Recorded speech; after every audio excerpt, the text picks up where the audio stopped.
رب العالمين به نستعين والصلاة والسلام على رسوله الكريم أما بعد أعوذ بالله من الشيطان الرجيم بسم الله الرحمن الرحيم يا أيها الذين آمنوا اتقوا الله حق تقاته ولا تموتن إلا وأنتم مسلمون.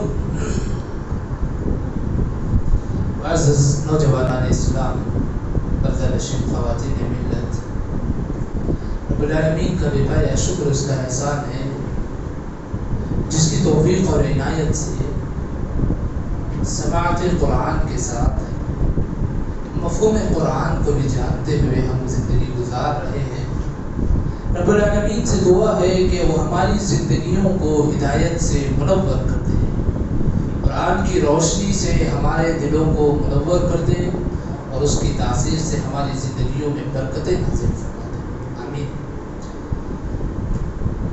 میرے بھائیوں، آج کے درس میں اللہ رب العالمین کے کچھ خاص پیغامات اہل ایمان کے لیے. دیکھیے، قرآن مجید جو مخاطب ہوا ہے بسا اوقات نبی سے خاص کر مخاطب ہوا ہے، جیسے قل، اللہ کے نبی آپ لوگوں سے کہہ دیجیے. خاص جو واضح کر کے بتایا ہے، کبھی کبھار فوری طور پر نبی سے مخاطب ہے. اور دوسری جو شکل ہے، قرآن مجید تمام انسانیت سے مخاطب ہوا ہے. یا ایھا الناس، اے لوگوں، سب اس میں شامل ہیں، مسلمان، ہندو، نصارہ، یہودی، فلاں بے دینیت، جو بھی ہے. قرآن کا دوسرا مخاطب انسانیت ہے. قرآن کا تیسرا مخاطب کفار اور مشرکین سے، جو کفر کرتے ہیں. پہلے نبی سے، پھر تمام انسانوں سے، پھر کفار سے جو دین اسلام کو انکار کرتے ہیں. پھر ایک اور شکل قرآن میں مخاطب ہے رب العالمین کا کلام، خاص کر اللہ کے بندوں سے، اور بندوں میں بھی خاص کر ایمان والوں سے. یا ایھا الذین آمنوا، اے وہ میرے بندے جو ایمان لے کر کے آ گئے. تو اس صورت میں اللہ رب العالمین کی کچھ احکامات ہیں جن کو جاننا یہ ہمارے لیے بہت ضروری ہے، جن کو جان کر کے زندگی گزارنا یہ ہماری ذمہ داری ہے. کوئی یہ نہیں کہہ سکتا کہ مجھے معلوم نہیں یہ باتیں. کیوں؟ کیونکہ مخاطب ہوا ہے قرآن ان لوگوں سے جو صاحب ایمان. قرآن نے کہا یا ایھا الذین آمنوا ان تطیعوا فریقا من الذین اوتوا الکتاب یردوکم بعد ایمانکم کافرین وکیف تکفرون وانتم تتلی علیکم آیات اللہ وفیکم رسولہ ومن یعتصم باللہ فقد ہدی الی صراط مستقیم. پہلا پیغام ہے، اے ایمان والو، تم زندگی گزارو گے، مشرکین، نصارہ، اہل کتاب تمہارے درمیان رہے گی، سارے رہیں گے، لیکن تمہیں فیصلہ کرنا ہے رب کا کلام کیا ہے، رب کی تعلیمات کیا ہے، اور نبی کی تعلیمات کیا ہے، اور اللہ کی رسی کیا ہے. یہ جاننا یہ ہمارے لیے بہت ضروری ہے. آج ہم فقط فرق نہیں کرتے، تفریق نہیں کرتے. سب سمجھتے ہیں سنت میں، سب سمجھتے ہیں اسلام میں. بسا اوقات بعض ایسے رسم و رواج ہماری زندگی میں آ گئی ہیں جس سے اسلام کا دور دور تک واسطہ نہیں ہے. یہ پہلا حکم ہے رب العالمین کا لوگوں سے، اے ایمان والوں، تمہارے ساتھ اٹھنے بیٹھنے والے، ملنے جلنے والے سب رہے. تم فرق کیسے کرو گے؟ تمہیں اللہ کی کتاب دی گئی ہے، اس کو پڑھو. رسول بھیجا گیا ہے، اس کو جانو، رب کی رسی کو پکڑو. اللہ نے کہا فقد ہدی الی صراط مستقیم، تو سمجھو تم سیدھے راستے پر آ گئے. یہ پہلی تعلیم ہے ایمان والوں کے لیے. کل اس ان آیتوں میں 5 تعلیمات یاد رکھو، 5 تعلیمات. یہ پہلی تعلیم. دوسری تعلیم، یا ایھا الذین آمنوا، اے ایمان والو، اتقوا اللہ حق تقاتہ، تم اللہ کا ڈر، اللہ سے ویسے ڈرو جیسے رب کو ڈرنے کا حق ہے، جیسے ڈرنے کی تعلیم دی گئی ہے. لا تموتن الا وانتم مسلمون، تمہیں موت آ جائے اس حال میں تم مرو کہ تمہاری زندگی میں اسلامی طریقہ نافذ ہو. ایسے نہیں کہ ہم من چاہی زندگی گزارتے رہے. اسلام کیا ہے ہمیں معلوم نہیں، ایسی زندگی گزارنے والا خسارہ اٹھانے والوں میں سے. اللہ نے کہا ایمان والو اللہ سے ویسے ڈرو جیسے ڈرنے کا حق ہے، اور تمہیں موت آئے تو اس حال میں مرو کہ تم مسلمان. یہ دوسرا پیغام ہے رب العالمین کا ایمان والوں کے لیے. ہماری کوشش ہونی چاہیے کہ مرنے سے پہلے اللہ کے نبی صلی اللہ علیہ وسلم کی جتنی سنتیں ان سنتوں کو جان کر ایک بار عمل کرنے کی کوشش کرنا یہ ہماری ذمہ داری ہے. یاد رکھو اللہ رب العالمین ہماری اتنی لمبی زندگی میں بے شمار مواقع عطا کرتا ہے، بے شمار حالات عطا کرتا ہے تاکہ ہم اس موقع پر سنت کو اختیار کرتے ہیں یا بدعت اور جاہلوں کے طریقے پر چلتے ہیں. لہذا ہماری کوشش ہونی ہے کہ سنت کے راستے پہ چلیں گے تو یاد رکھو مرنے سے پہلے ہم مسلمان کے دائرے میں آ سکتے ہیں، ورنہ صرف صاحب ایمان رہیں گے مسلمان نہیں رہیں گے. اللہ جو ہے ہمارے ایمان میں بھی تازگی نصیب فرما دے، ہمارے اسلامی طریقے میں بھی تازگی نصیب فرما. یہ دوسرا پیغام ہے رب کا ہمارے لیے میرے بھائی، کسی اور کے لیے نہیں. ایمان والو اللہ نے مخاطب کیا، لہذا قرآن کی دوسری تعلیمات کو آپ نظر انداز کر رہے ہیں. اللہ ہم سب کو معاف فرمائے، لیکن یہ وہ تعلیمات ہے جس کو نظر انداز نہیں کر سکتے. اور یہ جو آیت میں آپ کے سامنے پڑھی ہے یا ایھا الذین آمنوا اتقوا اللہ حق تقاتہ، یہ ایسی آیت ہے اللہ کے نبی صلی اللہ علیہ وسلم ہر جمعہ میں، ہر خطبے میں، خطبہ مسنونہ میں اللہ کے نبی اس آیت کو پڑھتے تھے. اور آج بھی جہاں کہیں علمی مجلسیں ہوتی ہے خصوصی طور پر خطبے کا خطبہ مسنونہ جسے کہتے ہیں، یہ آیت وہاں پڑھی جاتی ہے. بار بار پڑھنے کا مطلب کیا ہے میرے بھائی؟ انسان کو، مومنین کو اپنا مقصد یاد دلانا یہ ضروری ہوتا ہے. انسان کو، خاص کر مومنین کو یہ مقصد دلانا ہوتا ہے کہ تم زندگی تو گزار رہے ہو، کیا رب کے ڈر کے ساتھ زندگی گزار رہے ہو؟ کیا اسلامی طریقے کے ساتھ تم زندگی گزار رہے ہو؟ موت تمہارے پیچھے پڑی ہوئی ہے، موت کھڑی ہوئی ہے، کیا تم یہ کوشش کرتے ہو کہ مرنے سے پہلے مسلمان ہو جائے؟ یہ آیت ہمیں بار بار یاد دلاتی ہے کہ ہمیں ہماری زندگی میں موت سے پہلے کامل مسلمان ہونا. رب العالمین ان تعلیمات پر عمل کرنے کی ہمیں توفیق نصیب فرمائے. یہ دوسری بات. تیسری بات اللہ نے کہا وَاعْتَصِمُوا بِحَبْلِ اللَّهِ جَمِيعًا وَلَا تَفَرَّقُوا. ایمان والو اللہ کی رسی ہے، اس کو مضبوطی سے تھامے رکھو، اس کو مضبوطی سے پکڑے رکھو. اس شریعت کی تعلیمات ہے، اس شریعت کی تعلیمات ہے، مضبوطی سے پکڑو. ان تعلیمات کو لے کر کے آپس میں اختلاف، لڑائی جھگڑے، خانہ جنگیاں نہ کرو. بہت بڑا پیغام ہے ہمارے لیے، بہت بڑا پیغام ہے. دیکھو سنتیں ایسی ہوتی ہیں آدمی دونوں صورتیں اختیار کر جاتا ہے. کبھی کبھار ایک مسئلے میں یہ راجح، ایک مسئلے میں وہ راجح. آدمی پر ضروری ہے کہ دونوں مسئلے جانے، جو شریعت میں راجح ہے اس مسئلے پر عمل کرے. ایسا نہیں کہ کم علمی کی وجہ سے ہم آپس میں زیادہ بحث و مباحثہ کرنے لگے، لڑائی جھگڑے کرنے لگے. اور یاد رکھو اللہ نے اس کے بعد فوری طور پر کہا وَاذْكُرُوا نِعْمَتَ اللَّهِ عَلَيْكُمْ وَاذْكُرُوا نِعْمَتَ اللَّهِ عَلَيْكُمْ.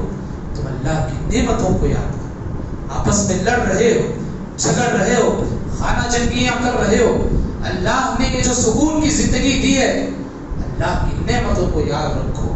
ایک موقع ایسا تھا کہ تم آپس میں دشمن رہا کرتے تھے، آپس میں دشمنیاں رہا کرتی تھی. فَأَلَّفَ بَيْنَ قُلُوبِكُمْ. اللہ نے تمہارے دلوں میں محبت ڈالی. اس محبت کا حق یہ ہے کہ اختلافات اور لڑائی جھگڑے سے ہم دور رہے میرے بھائی. میرے بھائی یاد رکھو آج ہم زندگی گزار رہے بڑی من مانی کے، سامنے والا مجھے کوئی بول نہیں سکتا، ٹوک نہیں سکتا. ہم آزاد ہیں اپنے رائے میں، اپنے اظہار میں، اپنے خیالات میں، اپنے سوچ میں، اپنے تفکرات میں. ہر آدمی یہ سوچ کر کے زندگی گزارتا ہے، اور اپنی ناقص علمی کا نتیجہ ہے کہ سامنے والے سے بحث و مباحثہ، لڑائی جھگڑے سب کچھ کر بیٹھتا ہے. جو کہ شریعت اسلامیہ کی خلاف ورزی کر رہا ہوتا ہے لیکن یہ سمجھتا ہے کہ میں شرعی تعلیمات پر عمل کروں۔ اللہ ہمارے لیے علم نافع عطا فرمائے۔ یاد رکھو علم کی کثرت جہاں ہوگی، اللہ کی نعمتوں کی قدر دانی جہاں ہوگی، وہاں اختلافات، لڑائی جھگڑے سب تھم جائیں گے۔ یاد رکھو اللہ جو ہے ہمارے دلوں میں واقعی معنوں میں محبت پیدا فرما دے، واقعی معنوں میں بھائی چارگی پیدا فرما دے۔ رب العالمین ہمارے لیے اللہ کی بنائی ہوئی جو رسی ہے اس رسی کو مضبوطی سے تھامنے کی توفیق نصیب فرمائے۔ اور اس کے بعد ایک اور تعلیم اللہ نے ہمارے لیے دی، وَلْتَكُن مِّنكُمْ أُمَّةٌ يَدْعُونَ إِلَى الْخَيْرِ وَيَأْمُرُونَ بِالْمَعْرُوفِ وَيَنْهَوْنَ عَنِ الْمُنكَرِ وَأُولَٰئِكَ هُمُ الْمُفْلِحُونَ۔ دیکھو یہ تعلیم ایمان والوں سے ہے، ایمان والوں سے ہے۔ تم میں سے ایک، تمہارے لیے ہمارے لیے اللہ نے کہا امت کا لفظ، تم میں سے امت کے افراد میں سے ہماری ذمہ داری یہ دلائی گئی، یاد دہانی کروائی گئی کہ ہم خیر کی طرف لوگوں کو بلائیں، ہدایت کی طرف لوگوں کو بلائیں، برائیوں سے روکے، نیکی کی طرف بلائیں۔ عمومی طور پر جب بھی یہ آیت پڑھی جاتی ہے دعوت اللہ کا تذکرہ کیا جاتا ہے۔ میرے بھائی ایک بات آپ کو بتا دوں، دعوت اللہ یہ ہماری فرض ذمہ داری ہے، فرض ہے ہم پر، اس کے ساتھ ساتھ اصلاح معاشرہ بھی ہماری ذمہ داری ہے۔ اللہ نے آپ کو صحیح علم سے نوازا ہے۔ دیکھو آپ باقاعدہ طور پر کہیں کے عالم نہیں، لیکن علماء کی نگرانی میں آپ کام کر رہے ہیں۔ آپ پر باقاعدہ یہ فرض بنتا ہے کہ سامنے والا اگر برائی کر رہا ہے اس کی اصلاح کی فکر آپ کو بھی کرنی ہے۔ ضروری نہیں کہ اس فکر کے محتاج صرف علماء رہے، امت کے محدود طبقوں میں رہ کر کے یہ کام ہو کر رہے۔ امت کا ہر فرد داعی ہے، یاد رکھو، امت کا ہر فرد داعی ہے، دعوت اللہ کا کام کرتا ہے، وہ اللہ کی طرف بھی بلاتا ہے، لوگوں کو برائیوں سے بھی روکتا ہے۔ یہ امت کے ہر فرد کی ذمہ داری ہے، یاد رکھو۔ اور ہمارے سامنے ہماری نسلیں، ہمارے گھر کے افراد، ہماری بچیاں، ہمارے سامنے پروان چڑھنے والے بچے، یہ ناقص اخلاق والے، برے اخلاق والے، گندی حرکتوں والے، اخلاق والے، برے افعال کرنے والے بن رہے ہیں، اور ہم ہی اپنے آپ کو سمجھ رہے ہیں کہ ہمیں کچھ نظر نہیں آ رہا۔ تو یاد رکھو کل میدان محشر میں کھڑے ہو کر کے ہمیں حساب دینا ہوگا رب کے سامنے۔ کیوں؟ کیونکہ اللہ کی یہ تعلیمات ہیں، ہم اس کو بھول کر کے اپنی زندگی میں مست ہیں، اپنی زندگی میں مگن ہیں، صرف اپنی دنیا، صرف دنیا کی کمائی، صرف دنیا کے۔ غلط نہیں ہے دنیا کمانا، لیکن زندگی کا پورا مقصد دنیا رہ جانا یہ غلط ہے۔ سارے چھوٹے چھوٹے اصلاحی کام کو بھی چھوڑ دینا یہ واقعی معنوں میں امت کو جو عطا کی گئی امانت ہے اس میں خیانت کرنے کے برابر ہے۔ اللہ ہم سب کو یہودیوں کے روش سے بچائے، کہ وہ قرآن کی اللہ کی جو آیتیں ہوتی تھیں اس کو چھپایا کرتے تھے۔ اللہ ہمیں ویسی حرکتوں سے حفاظت کروا دے۔ اسی کے ساتھ ساتھ اللہ نے پھر آخر میں کہا وَلَا تَكُونُوا كَالَّذِينَ تَفَرَّقُوا، تم ان لوگوں میں سے نہ ہو جاؤ جو اختلافات کرتے ہیں۔ تمہارے لیے اختلافات ختم کرنا ہے، تمہارے لیے ہدایت کی تعلیمات ہیں، تمہیں چاہیے کہ ان تعلیمات کو جانا۔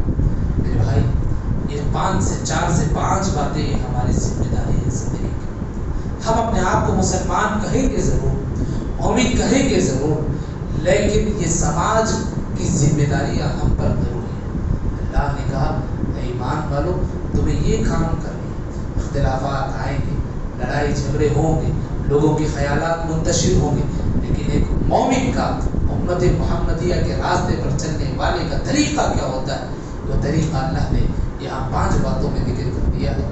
رب سے دعا کرو کہ رب العالمین ہمارے لیے یہ وہ سارے اعمال کو انجام دینے کی توفیق نصیب فرمائے۔ یاد رکھو اس اعمال کے بعد ٹھیک تقریباً 7 سے 8 آیت کے بعد اللہ نے کہا اگر تمہیں اسی طریقے کی تکلیف دہ زندگی محسوس ہوتی ہے اور تم برائیوں میں ملوث رہتے ہو، ضربت علیہم الذلۃ اینما ثقفوا، تم جہاں بھی جاؤ گے ذلت تمہارے حصے میں آ جائے گی۔ تم پہاڑ میں چلے جاؤ، جنگلوں میں چلے جاؤ، تمہارے پیچھے پیچھے ذلت رسوائی تمہارا پیچھا کرتے ہوئے آئے گی۔ لہٰذا بنیادی تعلیمات ہیں جس کو جاننا ہمارے لیے بہت ضروری ہے۔ رب سے دعا کرو کہ آج اللہ رب العالمین نے اتنا اچھا ماحول ہمیں دیا ہے، لیکن چھوٹے موٹے اختلافات ہیں جس سے دوریاں بڑھ گئی. رب سے دعا کرو رب العالمین یہ دوریاں ختم کر دے، آپس میں محبت کے ساتھ زندگی گزارنے کی توفیق نصیب فرما دے. کیونکہ یاد رکھو اسلامی معرکہ کا جو پہلا معرکہ ہوا تھا جنگ بدر جسے کہتے ہیں، 1300 کی لشکر مشرکین کی تھی. 1300 کی لشکر اور 100 گھوڑے، 600 زرہیں جو جنگی لباس ہوتی تھی، اس کے ساتھ ساتھ مختلف قبائل جمع ہو گئے تھے صرف اور صرف مسلمانوں کو نیست و نابود کرنے کے چکر میں. اللہ نے وہ ایمان والے جو میدان جنگ میں جن کی تعداد 313 ذکر کی جاتی ہے، اللہ اکبر، ہزاروں کی تعداد میں فرشتے اس میدان میں نازل ہوئے اور مشرکین کے سر قلم ہوتے گئے، مشرکین کے بڑے بڑے سردار قتل کیے گئے. اتنا ہی نہیں، ایک بات آپ کو بتا دو کہ جنگ شروع ہونے سے پہلے ایک قبیلہ تھا بنو بکر کا، یہ مشرکین میں سے تھا. انہوں نے دیکھا کہ ہمارے اور عرب کے مکے کے جو لڑائیاں ہیں بار بار ہو رہی ہیں، کہیں ایسا نہ ہو کہ مسلمانوں کے لڑنے کے چکر میں یہ لوگ ہمیں ہی ختم نہ کر دیں. اس ڈر سے بنو بکر کے قبیلے کے سردار نے اعلان کر دیا کہ ہم بدر کے مقام پر ہم آ نہیں سکتے. دیکھو شیطان مردود کی چالیں کیسی تھی. وہ ابلیس بنو کنانہ کا سردار سراقہ بن مالک کے روپ میں آیا، آ کر کے اس قبیلہ بکر کے سارے لوگوں کو اکھاڑنے لگا. میں ضامن بنتا ہوں تو میدان میں آگے بڑھو. اللہ اکبر، یہ ابلیس یہاں اتر گیا ہے میدان میں مشرکین کے ساتھ، اور جنگ سے پہلے رب العالمین اللہ کے دربار میں گڑ گڑاتے ہیں، روتے ہیں. آپ کو معلوم ہے کہ اللہ کی مدد آئی گی، لیکن پھر بھی اللہ کے دربار میں نصرت طلب کرتے ہیں. میدان جنگ، میدان بدر کی حالت اور کیفیت دیکھیے. 313 کے لشکر، 2 سے 3 اونٹ، 3-4 زرہیں، اور بقیہ جو مومنین کے ہاتھوں میں تھی لکڑیاں، پتھر، اوزار جو بچی ہوئی تھی، ان کو لے کر کے ہزاروں کی تعداد میں مقابلے کے لیے صف بستہ ہو گئی. نتیجہ یہ ہوا کہ بدر کی لڑائی کے بعد مشرکین کے بڑے بڑے سرغنہ اور سردار مارے گئے اور فتح مسلمانوں کے حصے میں آئی. میرے بھائیوں، زندگی کے ہر موڑ پر اس واقعے کو یاد رکھو. آج ہم جتنے ہی صحیح اگر ہمارے درمیان اختلافات رہیں گے، کبھی ہم کامیاب نہیں ہوں گے. ہمارے نجی اختلافات کو ختم کر کے، اپنی انانیت کو ختم کر کے صرف اللہ کے لیے ایک ہونا، یہ ہماری ذمہ داری ہے. رب سے دعا کرو کہ رب العالمین ہمیں ہدایت کے راستے پہ چلائے، گمراہیوں سے بچائے. اللہ ہمارے لیے دین اسلام سربلندی کا ذریعہ بن جائے، اس دین اسلام پر چل کر اپنے آپ کو کامیاب اور کامران محسوس کرے. آمین یا رب العالمین. اللہ ہمیں کہنے سننے سے زیادہ اپنے قلبی عبادتوں پر توجہ